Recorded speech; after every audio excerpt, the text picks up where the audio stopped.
Ah. Did you hit your foot? Right on my toe. No! Which toe? I think it's the middle one. You're not still on it, right? No, I'm not. Oh, look, we'll switch out our lipsticks for us.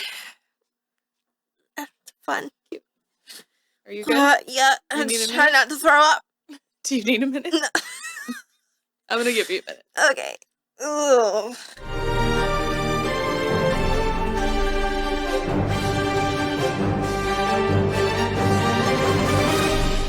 Hello, everyone. I am Kristen. And I'm Rachel. And this is So I'm Watching the Gilded Age, Season 2, Episode 3, Head to Head. Should we start with George? Sure. Again? The union guy comes to visit. It's a really bad look for George. It, like, top to bottom, every which way. It was just very much like, my He's guy. like, if you don't want to work for my company, I'll find other people who do. And he's just like, none of these men are living a life. They're all just existing. That's, like, not cool and it's not the same. Yeah, and George even goes, oh, so you're just saying that I'm an evil robber baron? And the guy's like, you said it, not me. Also, does he not know he's a robber baron? Probably not. Okay. I'm sure he's like, but I'm like one of the cool like a robber nice barons. one. Yeah.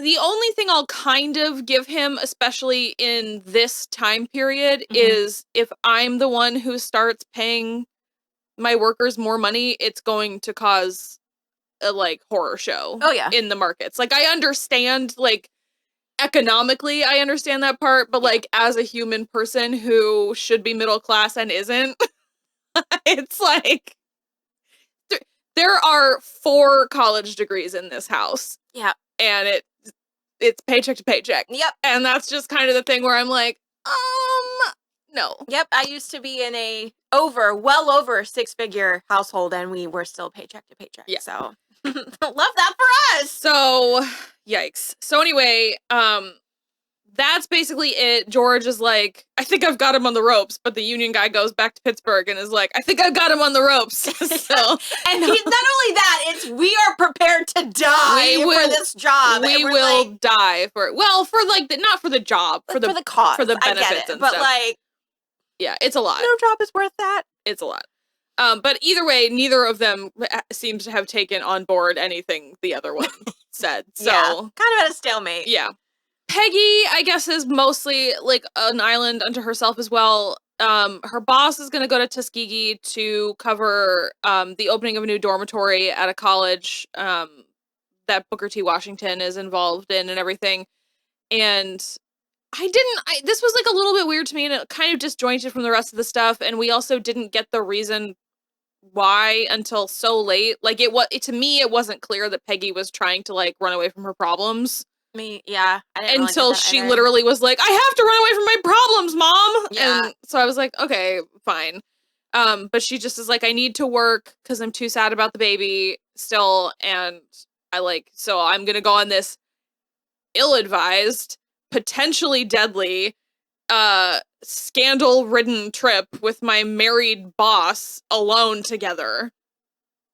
And I think you're right, and I'm going to be pissed too. I think Peggy is getting an affair. And I don't want it. Maybe they'll surprise us and they won't. This show's not that well written. I know. I was trying. So I'm not super jazzed about that. I guess I should have kind of realized because at a certain point, Peggy was like manic about trying to go on this trip. Like desperately manic to go on this trip. But she was like that in the first season too. Like she was like really hungry for a lot of journalistic work.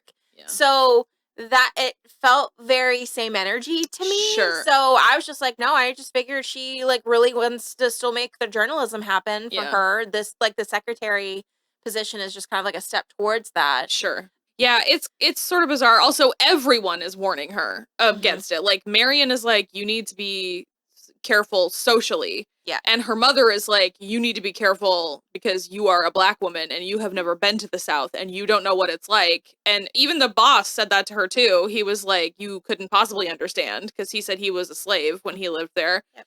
And I just am sort of like, Peggy, maybe you should feel your emotions. Maybe you should sit in your grief for a minute. Like, Not everyone can do that. Just feel some of it for a little while. I don't know. I am worried about Peggy. Yeah, me too. Both in the South and also socially with her boss. Yeah. Yikes. The opera thing is still going on. We also got Mrs. Winterton. Yep. That's what they're calling her, Turner. And they actually had an interaction this time. And the thing for me is, in my opinion, which I guess, I never lived in this time period when, like, this kind of social, like, chess was happening. So maybe I'm wrong, but I would think that having conned your way into a high-class marriage and trying to pass off your past as a servant, like trying to cover that up, is more reputation ending than your husband having an affair. Yeah. With the help. Yeah. I don't know. Because I feel like all of the husbands are having an affair with the help. So I don't know what Turner thinks she's... I think she thinks she has an ace when she really doesn't. She really doesn't. The biggest ace part of it is that it really threw Bertha. Mm-hmm. Like, it really threw her, and she's on the outs with George now. But, like, I do think she believes George when he says nothing actually happened. It's the betrayal of... tell her. Which I understand. Yeah. She's allowed to be mad about that, but she is not banging around about him being, like, having slept with this woman. Mm-hmm. But it's like, she was naked in your bed and you let her continue to dress me. Yeah. Like, that is unacceptable. And I agree. I'm right there with her, to be quite honest. But no, 100%, I completely agree. But the thing for me still is, like, Bertha is savvy enough that I think yes, it would be like maybe a ding to her reputation, but, like, in my opinion, all that needs to happen is Turner needs to be like, well, I fucked your husband. And for then Bertha to be like, you used to be my servant. Yeah.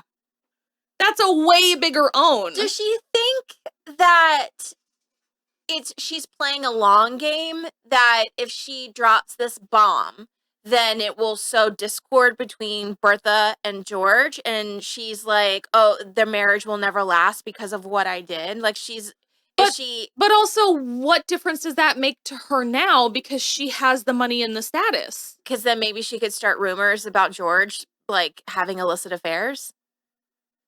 I don't know. Again! I don't know. Are not all of the husbands... Like, to my knowledge, it is kind of like an aberration that George and Bertha are so devoted to each other. I agree. Yeah, I have no idea what her game is. It's really weird.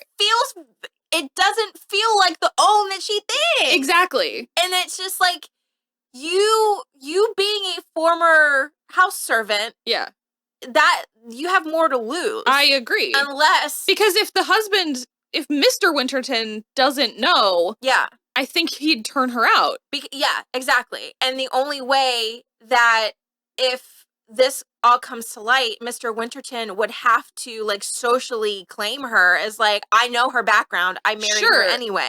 But even still, I feel like she wouldn't keep getting invited out. No, she wouldn't. So it's like, in my opinion, she's the only one with stuff to lose, because, I don't know, it's just very, like, unless I'm forgetting, like, a huge secret that Turner knows about Bertha specifically, but then why wouldn't she use that? Like, why is she using this George? She's like, you need to speak to your husband. Yeah, I don't know. It simply doesn't check out to me. The nod with the footman, and then when he goes downstairs and he all of a sudden is spilling the beans about the situation between Turner and George and, like, whatever. So I don't really understand what's happening. Yeah. Because I do feel like I'm missing something, because it feels like there should be more in her pocket for her to be all like, But yeah. I don't, the only, like we've said, the only other thing I can think of is if she knows about the train wreck. I don't But think she could, does. if the union stuff blows up, then, oh no, because then it was people on the train that died, right? It wasn't just workers? Yeah, no, it was passengers. Okay. It was a passenger crash. Well, then she could hop, if she has information about that and all the stuff with the union comes out, because then they say, they're using, like, really cheap stuff. And underpaid labor and what have you. And so then, because of their choices of money over labor, then all of these people died. But again, we haven't mentioned that even once this season. I know. So it doesn't make sense to pull something from season 1 all the way into this based on the assumption that maybe Turner heard about it in passing around the house. I don't know. That's the only other thing I can think of why she's walking around like her shit don't stink. Well, because the other thing is about, which we talked about before too, is that the chef is from Kansas, but like that also has been played for largely comedy, and he seems very comfy downstairs laughing and joking around. Yeah. So he feels confident in his job. Yeah. It doesn't make sense. I have no idea. And I want to laugh if we're like doing the most, trying to figure it out, and this is just what the storyline is. Yeah. But again, that's the part that doesn't make sense to me, is if it's just this, it doesn't make sense. Because that's not enough of a leg to stand on to be putting your whole neck out like that. But then is it that if it comes out that their marriage isn't super strong, and if George is coming off like he is having all these affairs and Bertha just allows it or whatever, then it'll undermine them like against the old guard, even though the old guard is all fucking everyone everywhere anyway. I guess, but also like Bertha is the one sticking to her guns in this fight. George is like, won't you let me make it? Like George wants to be back in her good graces. Right. So it's like, if that was the case, I don't know. I don't know. Obviously society like worked differently then, like capital S society worked differently then, but I don't know how you could possibly, like, just, what is she, Varys from Game of Thrones? She's just got all her little whispers everywhere? Like, I don't know. Because if I'm, like, thinking about, like, other period pieces, everyone always kind of knows if one of the spouses is stepping out. Yeah. And it's like an open secret, but no one talks about it. And there's been zero whispers about George. Right. And Bertha. I don't know. It's very bizarre. I'm going to move on because we're going in circles. But with the other Russells, Gladys is going out with the Oscar's boyfriend, but just as friends for like an evening at the theater. Larry continues to, it is Blaine. Blaine or Blair? I think they said Blaine this time, but Laura Benanti does not have a Why is that? title still. IMDb. Susan Blaine. Okay. So he is still banging her at literally every opportunity. They are also going on dates, and he is like sneaking her away, telling her to claim she has a headache, and he'll see her home and everything. They're like not being sneaky. They're hanging out in the city and in Newport. She did wear an incredible ice blue dress. Best dress of the We're calling it right now. We're not going to do it at the end. Both Maybe of us. even this season. But we'll see. We'll see. There's got to still be the opera opening. There's got to be at least one good dress for that. That's still going on. I think he's not being careful enough, obviously, which is what Bertha was worried about. Gladys seems to be having a good time. Apparently, the Oscar Wilde play was awful. And it says what it was. It's called Vera or the Nihilists. I've literally never heard about it, so I can't imagine it actually went. And the Oscar Wilde was, like, fine. I didn't love it. It was not my favorite portrayal of Oscar Wilde I've ever seen. It was very overdone. Yeah. But basically, I loved that everybody's conversation watching the play was, we're going to have to think of something to say to him when we meet him after, and it was like that 30 Rock where it's like, I thought the lighting was really good. It's like, Oscar is still hanging out with Miss Beaton.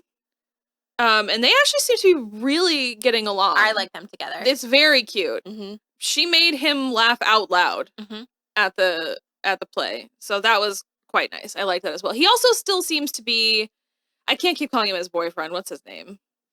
John Adams.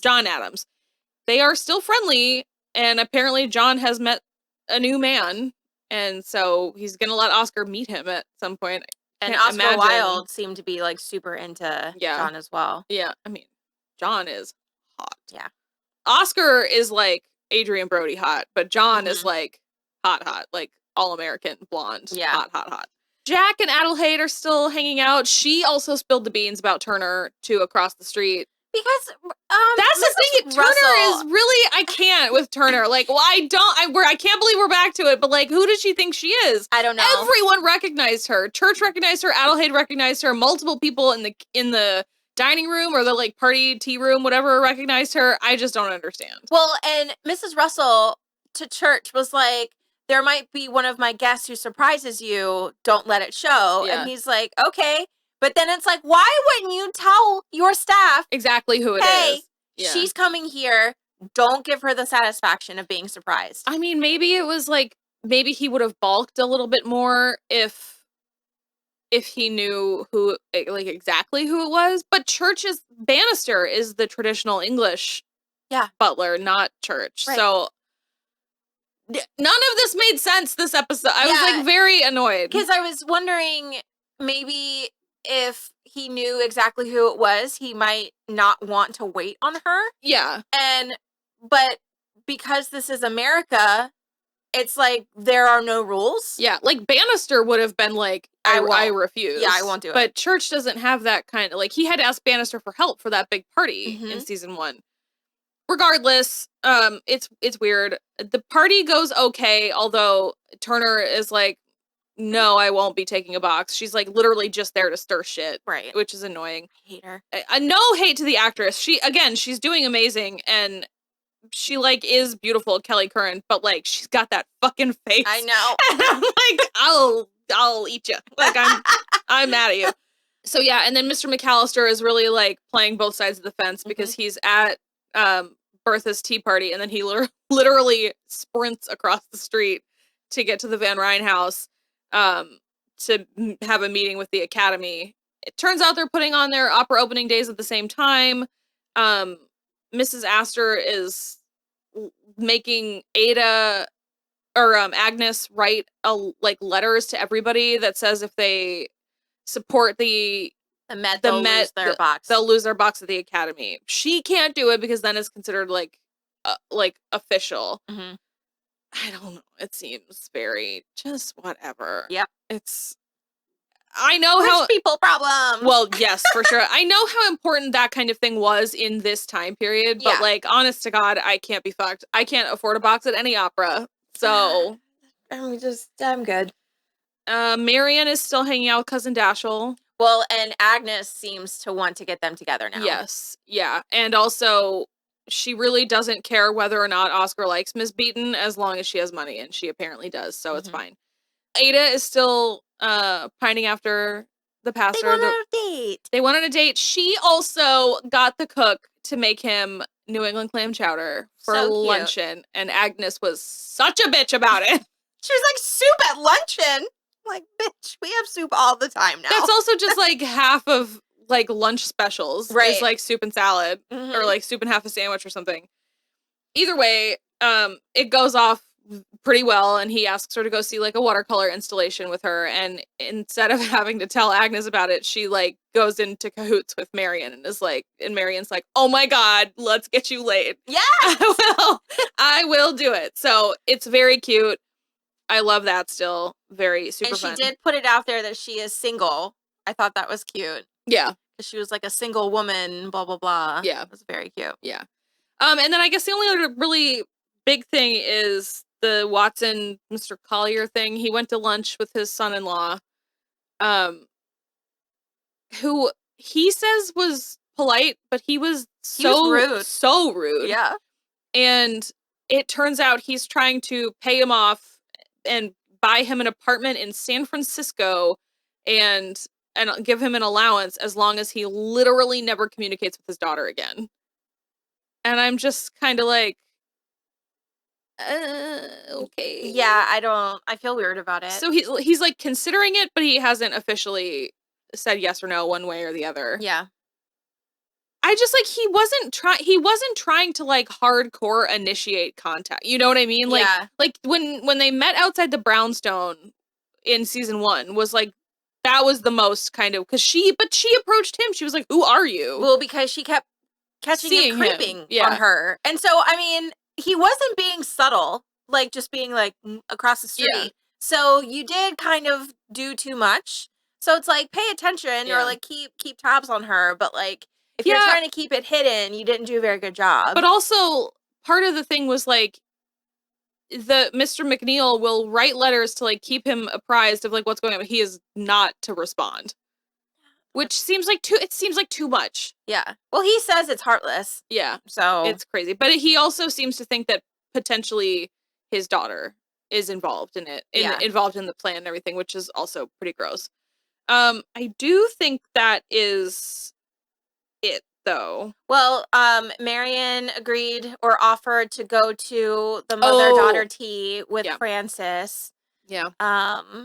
It's all very like, I'll be your new mom and new wife. Well, she literally was like, I know I can't, I'm like not a replacement or whatever, but you know, I'm happy to like stand in for that. And I'm just like, Marion, like, get a ring on your finger first before you start being a mom. I know.